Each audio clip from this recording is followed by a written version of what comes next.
Mercury and the Woodman. Long, long ago in the early days of the world, the messenger god Mercury was walking through a forest when he heard someone groaning and moaning nearby. He hurried through the trees and found that the voice belonged to a woodman. The woodman had been felling a tree on the riverbank when his axe had bounced off the trunk, flown out of his hands, and fallen into the river.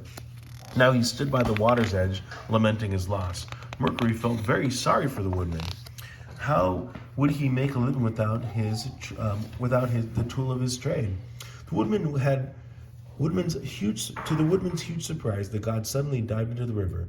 No sooner had Mercury plunged into the water than he reappeared holding the golden axe.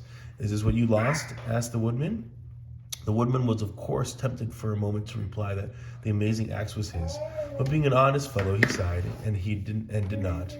Then Mercury dived in a second time and brought up a silver axe and asked as if it was the woodman's. "No, that is not mine either," said the woodman with another deep sigh.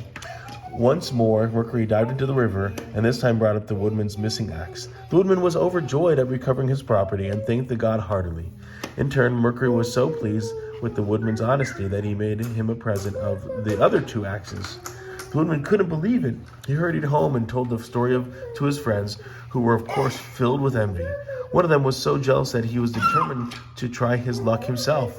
The man went to the edge of the river and began to fell a tree, and presently let his axe drop into the water. Mercury appeared as before, and on learning that the axe had fallen in, he dived up and again brought up a golden axe. Without waiting to be asked if it was his or not, the man cried, that's mine," and stretched out his hand eagerly for the prize. But Mercury was so disgusted at his dishonesty that he not only took away the golden axe, he also refused to recover the other that had fallen into the river. Honesty is the best policy.